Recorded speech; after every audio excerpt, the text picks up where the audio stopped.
So I'm going to illustrate. I'm an engineer, so I'm not going to talk neurosurgery. I'm going to show you the capabilities of the system so that later on when the neurosurgeons talk, they don't have to get into that kind of detail. I'm going to start with the basic principles of the system. The system fully tries to fully engage you in the interaction with the data using both eyes and both hands. To start with, I have my, I don't know if you can see my hands, but my hands are floating on top of an empty space.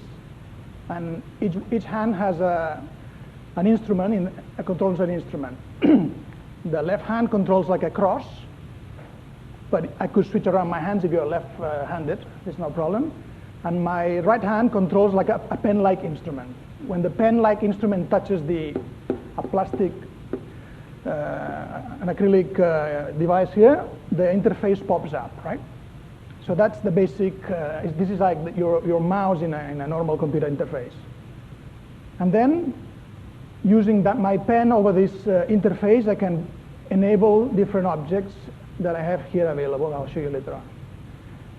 Let's start with a CT of a case done in Italy. I'll start with my left hand. My left hand is the position and orientation controlling device. As you can see, when I move the cross over the object, I can naturally orient it. And you also can notice there is a little, like an avatar, we call it, like a object that tells you where is this object with respect to the cropping box that you'll see in a moment. When I make the object smaller, that reflects that, right? Okay, so this is the first thing, interaction. The second thing that is very important is the stereoscopy. See? Sorry. Yeah, I'm making the object bigger so that it have a bigger impact. So now you're watching a stereoscopic image. I'm going to switch between monoscopy and stereoscopy. This is a very basic thing that we see every day, but you don't realize sometimes how powerful it can be.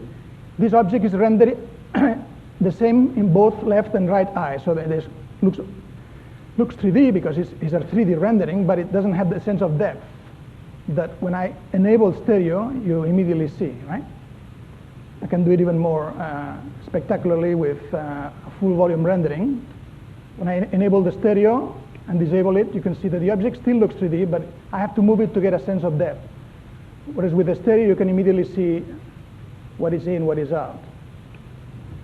Okay, so that's stereoscopy, and we call this 3D interaction because you're using three-dimensional tools to interact with a 3D object.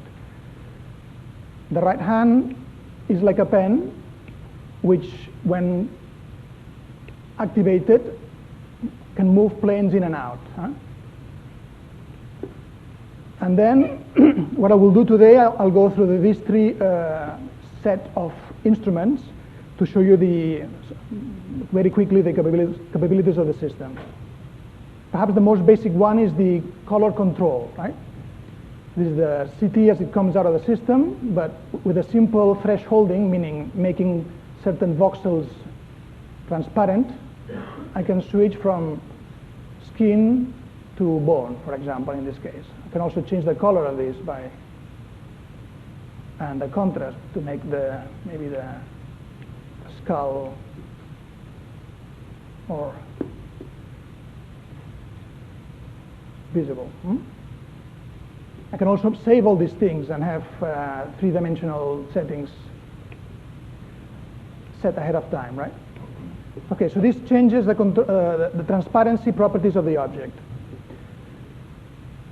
Based on that simple principle, then we can start doing things to it. For example, we can bring a ruler, a three-dimensional ruler that can measure distances between different structures. These combine, for example, with internal views. We can also zoom in inside the object, bring the ruler again, and then measure the distance between these 2 points.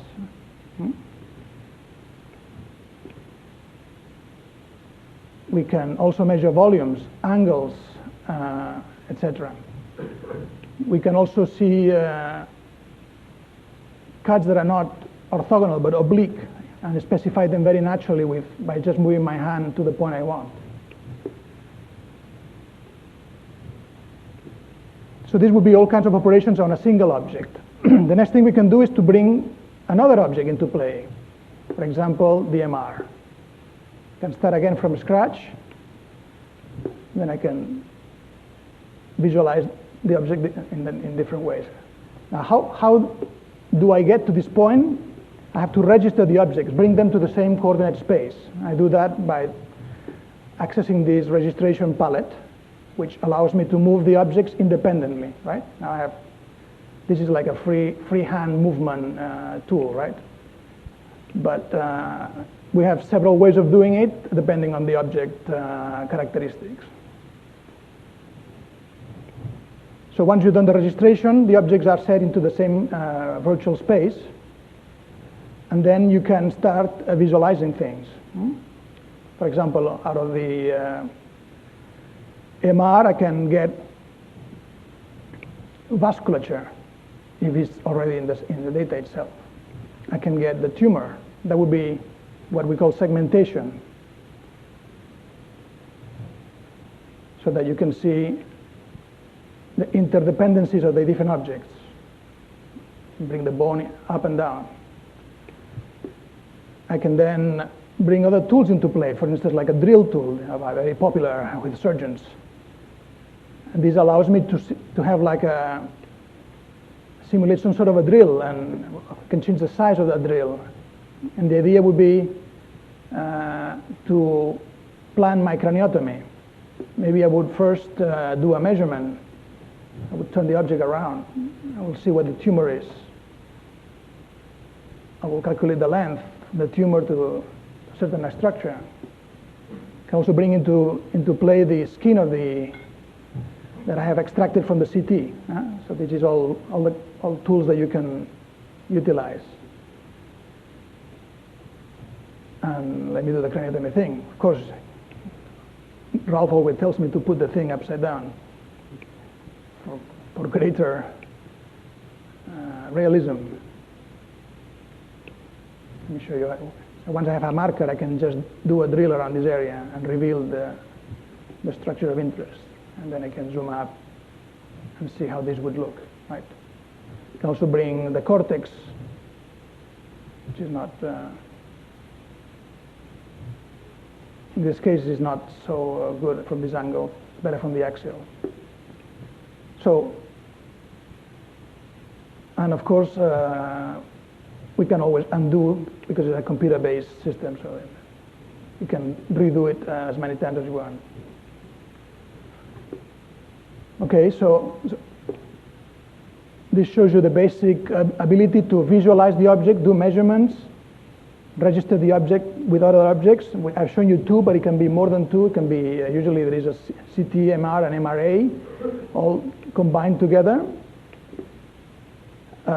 Segmentation is what I just described, is the ability to create different structures out of the main structure, so that, for instance, we have skin, tumor, etc., all as a single picture of the object.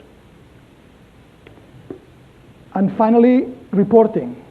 Reporting enables us to print out or take this planning information outside this environment. For example, to a printer, we can print these images in red-green, therefore it will look stereoscopic even when printed. We can make videos. Videos are very useful to convey information to other people. And this would be another way. This I could play back a video, for example, that would replay the movements of the hands of presumably a great surgeon instead of me. That would show how he approached a certain case, how he planned a certain case in real life, right? So this would be a very quick overview of the system.